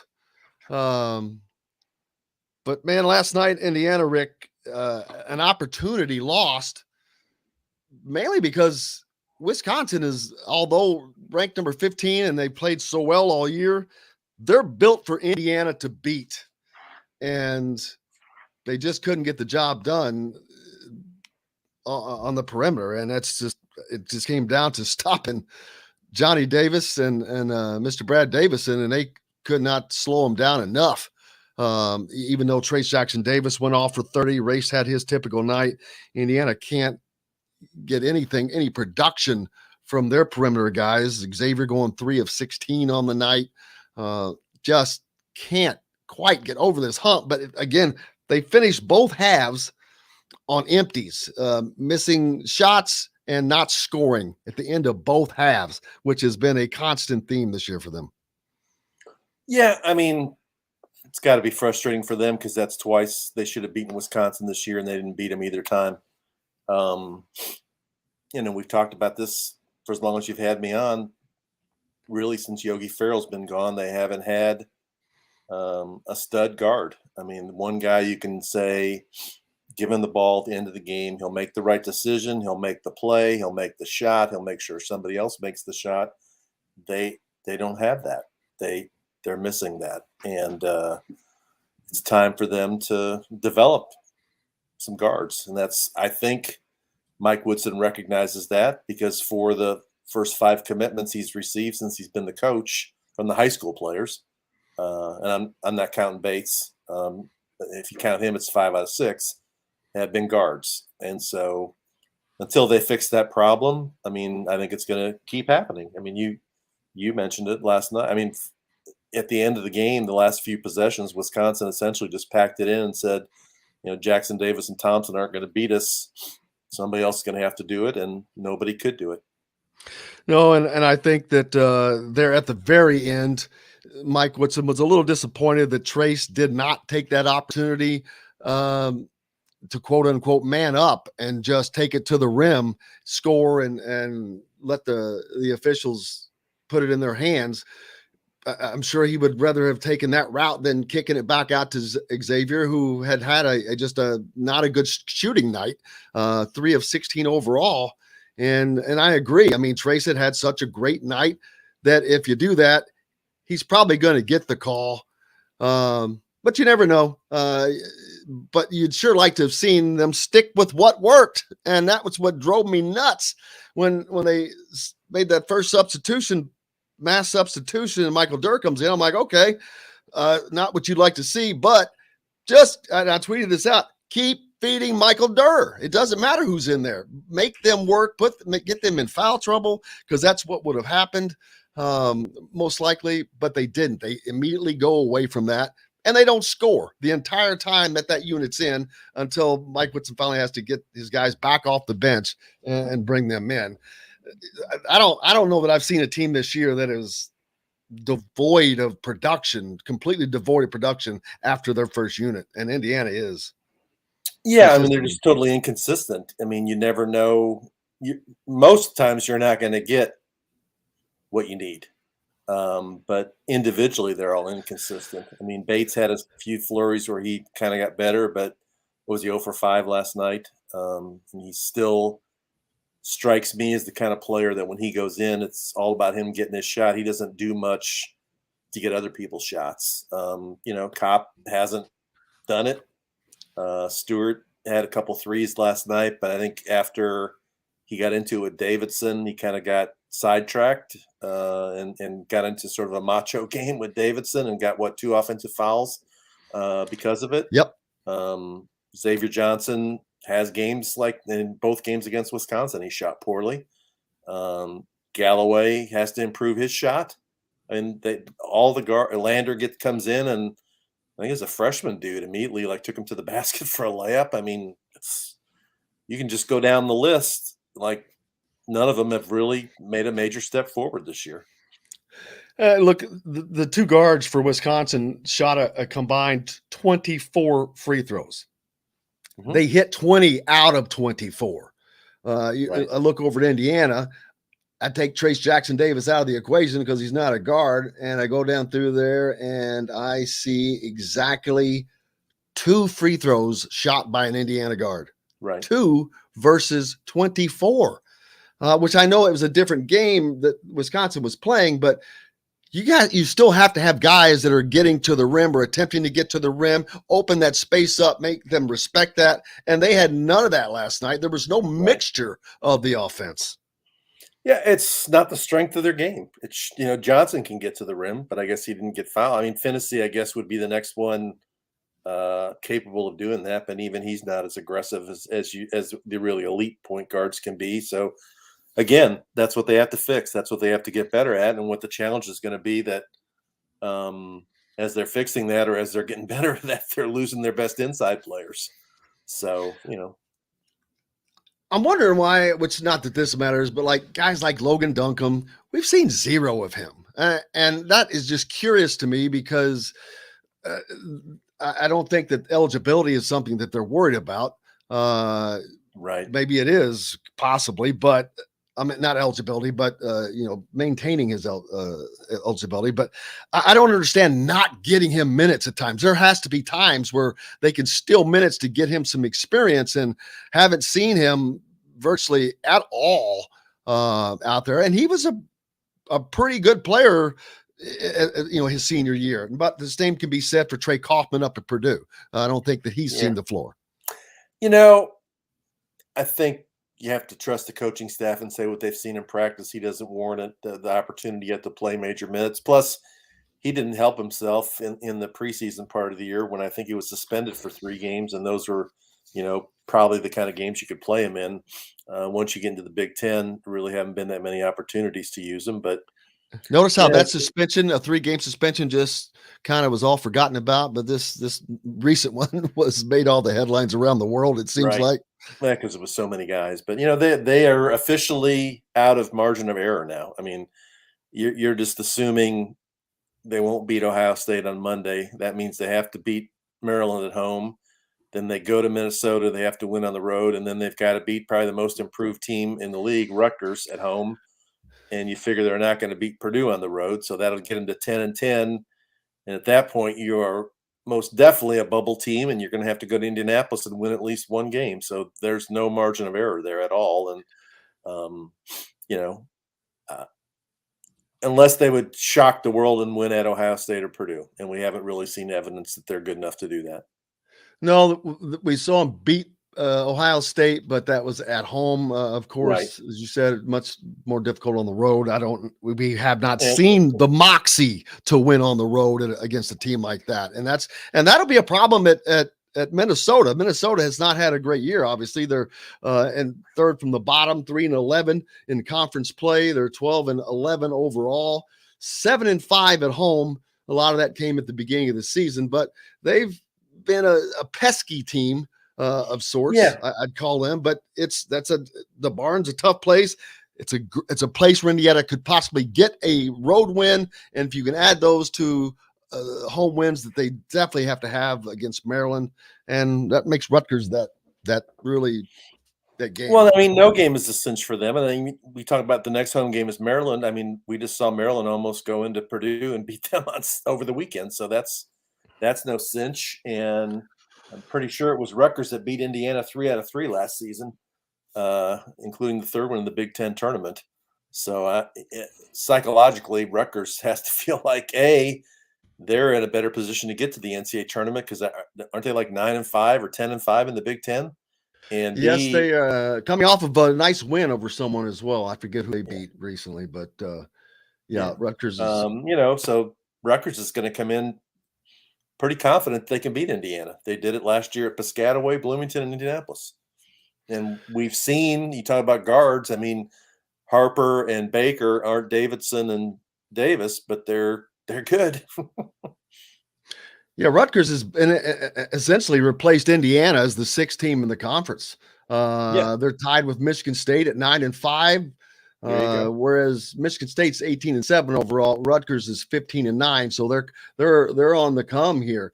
But they're 12-2 at home. They're 3-7 on the road.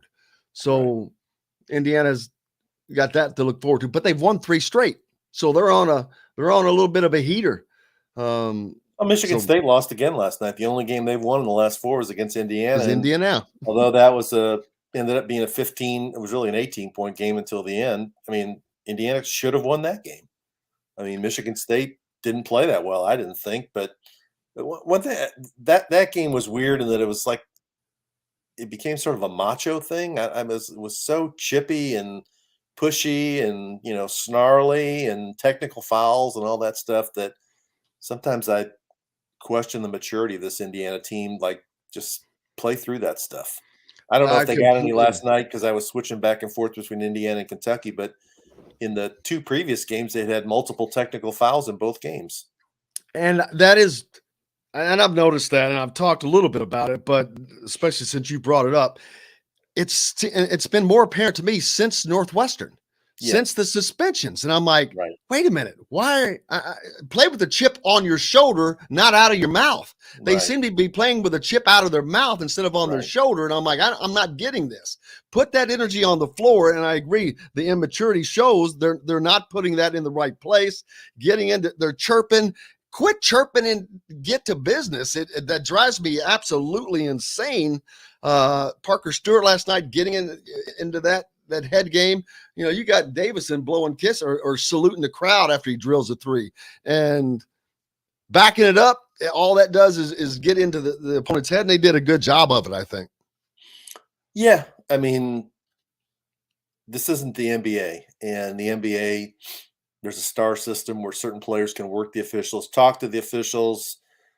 In college basketball, it doesn't work that way. And I think it backfires. In fact, if the officials feel like you're trying to show them up or, you know, give them dirty looks after calls or act like you're so aggrieved that you didn't get a call, I don't think it helps you. And it's been sort of a habit of a few guys on this team that I think are counterproductive. And I would think at some point Mike Woodson or Dane Fife or somebody would clean it up.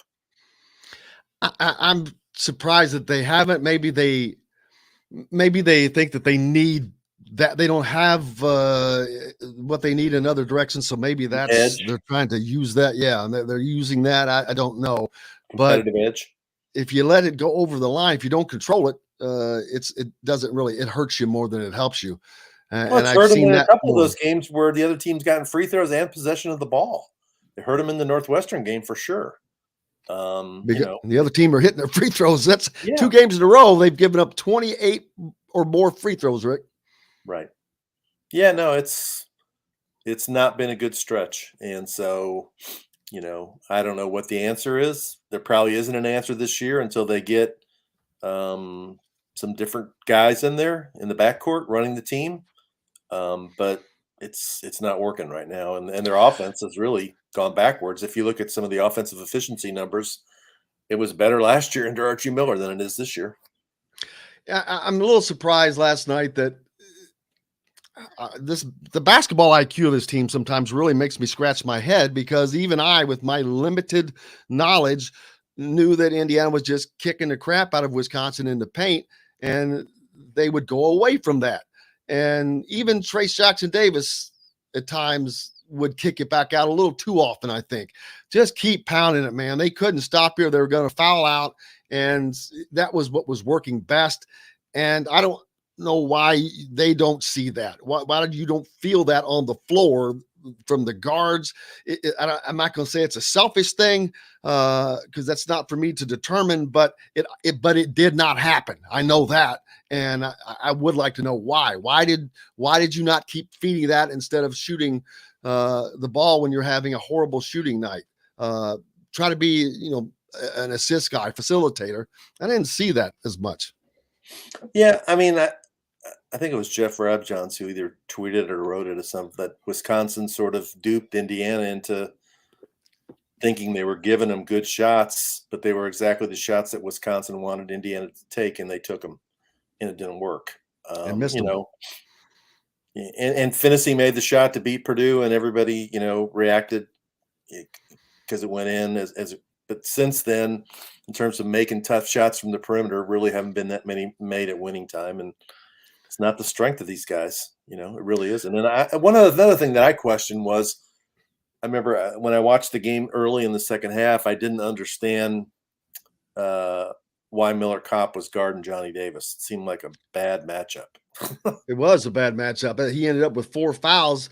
And again, Johnny Davis is a tough matchup for anybody. Yeah, but he is. Miller Kopp is not the guy. He is not the guy that can keep up. There's no chance in the world. I have almost as good a chance to keep up with Johnny Davis as Miller Kopp does, and he was not it. That just exposed another hole of this team. They don't have a defensive specialist. a guy that you can, if you got to stop somebody, you say, hey, put him on there, that he's going to do the job without getting into foul trouble. Xavier is probably one of the quickest guys on the guards on the team, but he has been a penchant for getting into foul trouble this year. Again, it shows missing Rob Finney hurt somewhat. I don't know that he could have done much on him either, but I'd like to have seen him try. Yeah, I don't know. I mean, I was also surprised. I thought Galloway would do a better job on Davidson, but Davidson's a fifth-year player or sixth-year player, whatever he is, and he's plays with a lot of confidence, and he plays with that edge because he's been told for many years that he wasn't good enough, and he kind of feeds on all that negativity. And I thought Galloway, because he's a little bit bigger and he's fairly athletic, he could hang in there with him, but it was obvious the veteran guy got the better of that on the offensive end of the floor. Well, Indiana has the opportunity to get themselves into the NCAA tournament. The games that we've laid out, they have to win those, and I agree with you. I think that they have to win a Big Ten game, that sure reminds me of the last time, going all the way back to when this game was in Chicago, or the tournament was in Chicago. They had needed to beat Ohio State. That may have been Archie's first or second season. That was second year when Romeo was on the team.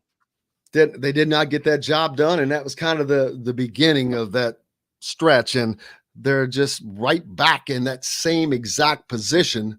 I think, I don't know if they're better prepared or not to take advantage of that. It'll depend on the matchup they get in the Big Ten tournament, to be honest with you. This team, it has to be a matchup that favors Indiana, that does not rely on the perimeter of their guards, because that's when Indiana is obviously at their most susceptible. Right. I mean, the minimum they have to do is win 3 of the last 5 to get to 10-10. They could help themselves if one of the 3, or even if they got it to 4, if they would beat Ohio State or Purdue and got another quad 1 win. That's what they let slip away last night. But, when you're on a 4-game losing streak now, I'm sure the negativity in Bloomington is at the highest point of the season. Woodson has alluded to, even in his post-game press conferences, that I think he's concerned about his players thinking the same kind of thoughts they thought last year, how he's got to get them over the hump, and these guys haven't had success in this part of the season. So, that's where he and Fife, 2 guys who've, when Fife was at Michigan State, they got through stuff like this just last year. They were a bubble team and ended up getting to the tournament, almost knocked UCLA off in the first game, the play-in game. And, Woodson was at Indiana, and he's been through that kind of stuff. Somebody has to, get these guys to believe that they can win a game like this, because I think that's part of the problem. There's not enough guys there who believe they can actually do it at the end of the game.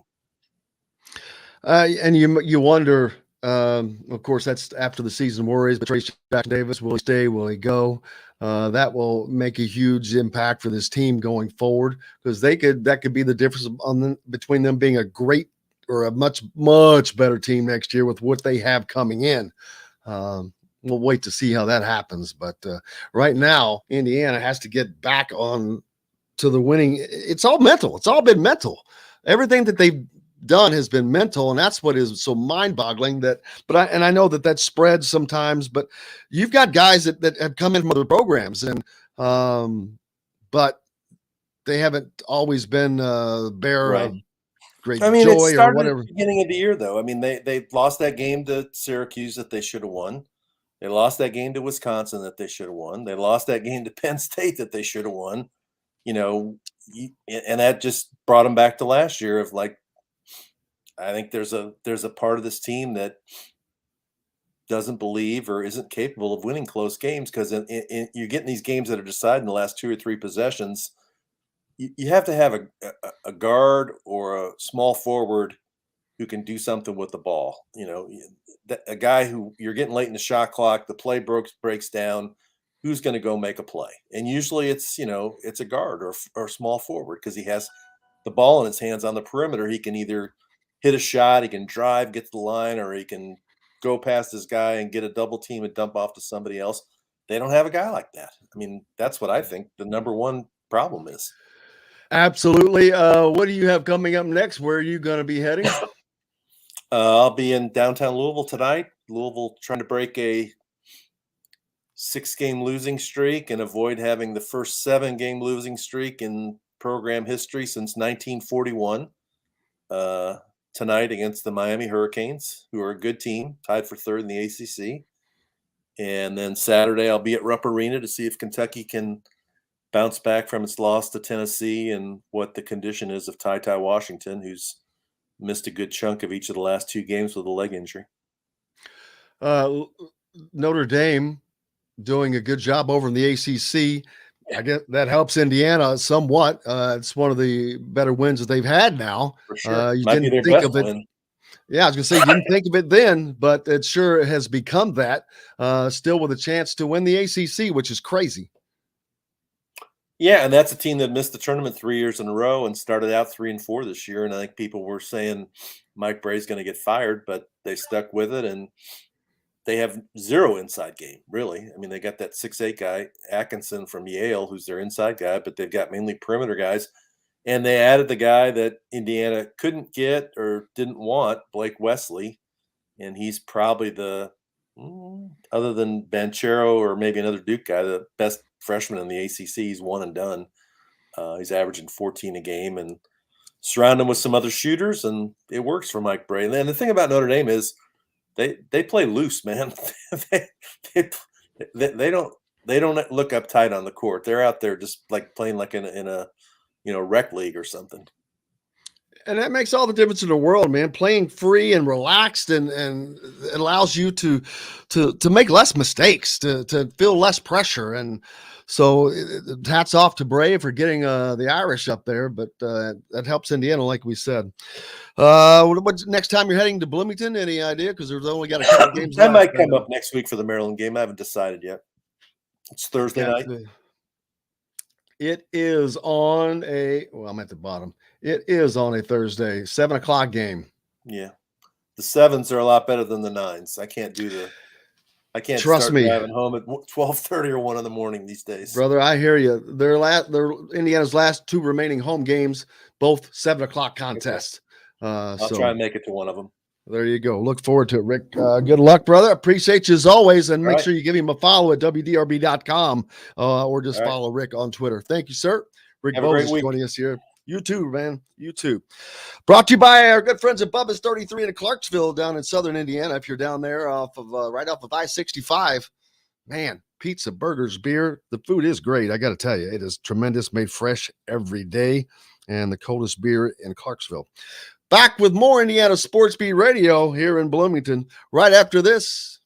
We'll be right back to the Golf Club at Eagle Point Studios for more Indiana Sports Beat Radio with Jim Coyle, presented by Andy Moore Honda of Bloomington and Southern Stone Restaurant. Whether it's a celebration, I can use the bathroom, and I'll be right back. TMI.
All right, I'm back.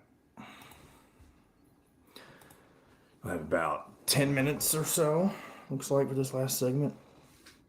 And I just realized that during the post-game show last night, somehow I knocked a gum I was chewing onto my chair, and it is stuck to this chair, man. Hey, who have I not? Did we? Oh, Mike Woodson, right?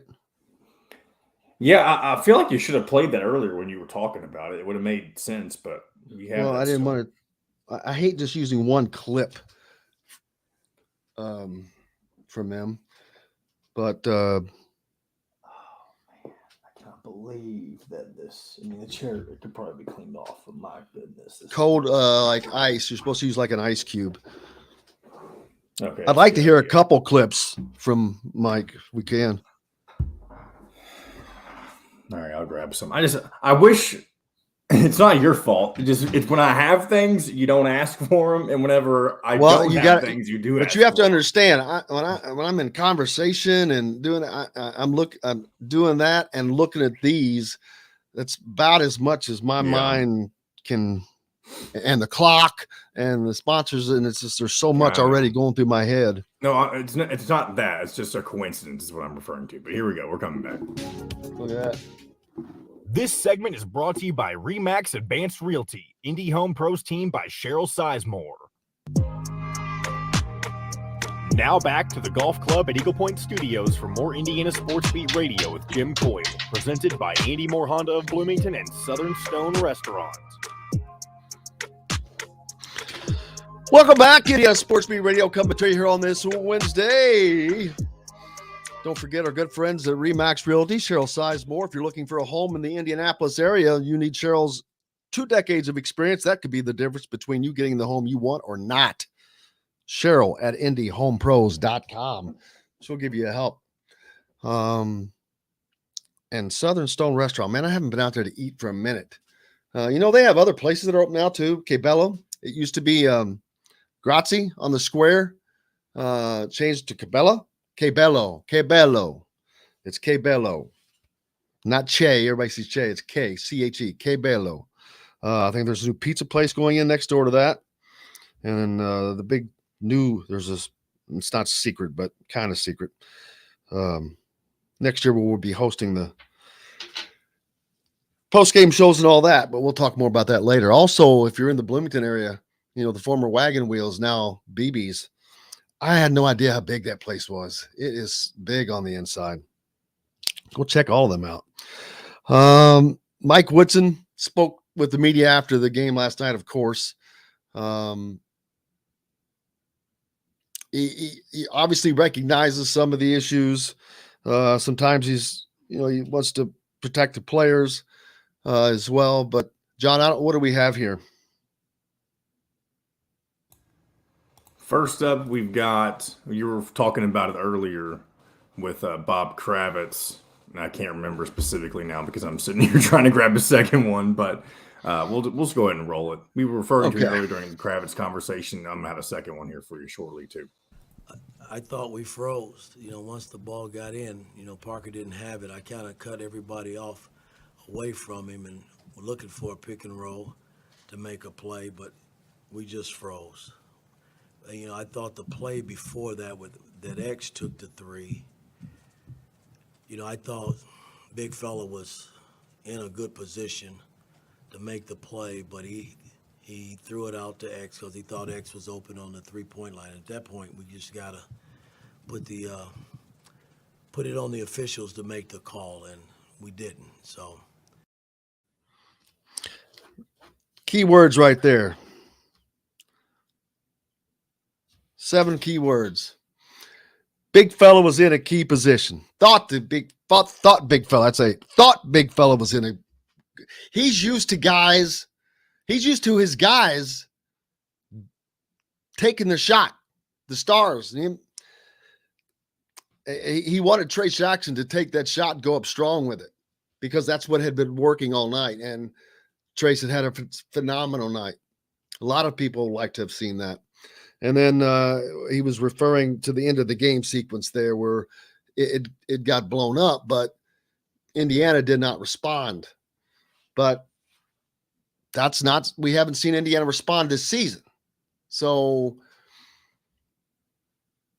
I think that they have to be cognizant of that and do things that there's a lot more confidence in, because obviously Wisconsin had plenty of confidence in stopping that play. Also, we have another clip from Woodson talking about what went wrong defensively, why no one was able to guard Johnny Davis, and here's what he had to say. Trey struggled with Davis. I mean, everybody struggled with Johnny. I mean, it wasn't just Miller, and it was everybody that guarded him struggled with him. He had a hell of a game. I mean, he's that type of player, and it's hard to double him because a lot of times he's up top and he's making plays off the bounce. And he kept, beating our defense, going the other way. And he's capable of doing it. He did it tonight. And it didn't matter who he put on him. I mean, he just had a good game. I mean, I thought Miller played him well early. I thought Parker played him well in stretches, but coming down the stretch, could nobody play him. He had a great game. Which is true, but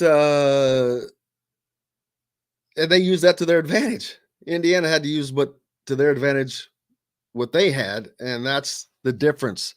Wisconsin did not go away from that. Indiana did, unfortunately, and they paid the price. Well, we beat on that horse enough, so have to move forward, but I'm sure we'll talk about it more this week. We'll hear more from Mike as the week goes along, as well from Trace, and we'll be talking to the guys later this week as well, as Indiana is off until Monday. An extended break after the Ohio State game. Time was changed from Saturday to Monday. They could definitely use this break. Trace Jackson Davis had a few days off resting, so he certainly looked fresh and refreshed in that game. Then they will need every bit of him against Liddell. Now, he had a great game against Liddell the last time out. This time we're on the road. Things are a little more difficult. We'll be there for that game, of course, and have the post-game show afterwards, but that's a tall task. It's a big ask. No, another ranked team. It would be the third straight ranked team Indiana's played. Sadly, could have, the Michigan State game, they didn't play very well enough to win that game. This one they did, and they let it get away. Ohio State, we'll see how that goes. But that could lead them into a 5-game losing streak, which is tough for the psyche. Fortunately for Indiana, hopefully they have the salve coming after that, which would be Maryland and Minnesota. But like Rick said, Rutgers is one of the fastest rising teams in the Big Ten coming next. So we'll see. Who knows? Coming up tomorrow, we have our normal lineup, John, with Dustin Schutte. Can't wait. Matt Taylor, Chris Denari, Kyle Nedenrip. That's right. See what all has been going on the high school ranks. I can tell you one thing. We're talking about all the shooting. CJ Gunn for Lawrence North is having a tremendous senior season. Last year in the summer, I think in the AAU games, he was averaging 10 points a game, nothing special. And the IU coaches said, dude, you got to become a scorer, man. You've got to become much more offensively minded. Well, that's all he was worked on, apparently. I saw his first game back this year. He was injured. 34 points, 18 in the fourth quarter, and he's been doing that ever since. Had 31 points just the other night. Another fourth quarter outburst. Hitting threes, getting key buckets. He's not perfect, and that's high school. I get it, but that obviously is the type of DNA he's got going. That's what you want to see. Guys that are winning games are used to being in those situations. And playing in Indiana high school basketball gets you ready for that. Jalen Hood-Schifino is definitely ready for that. I saw him play at the highest level.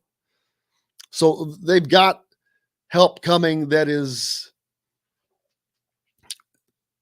directed at what they need without question. Hopefully they can do that, but that's next year. Got to get to this year. Indiana needs to get to the tournament. If they don't, what are you going to do? It's another year without it. But there's no reason for this team not to have been there other than themselves. What else has been going on? I haven't hit the comments today. Hope you guys haven't missed anything. Let's see. Oh, Jesse said something earlier I did want to bring up. In regards to the students, they are driving me. Man, I don't want to get off my lawn. And I travel to the road games. The students are, there are students everywhere, but I really wonder if IU students are some of the worst. Some of the chants are, I'm like, really? Be loud, be creative. You don't have to be vulgar all the time, but if I'm old, if that's sounding old, then so be it. But be creative, be funny.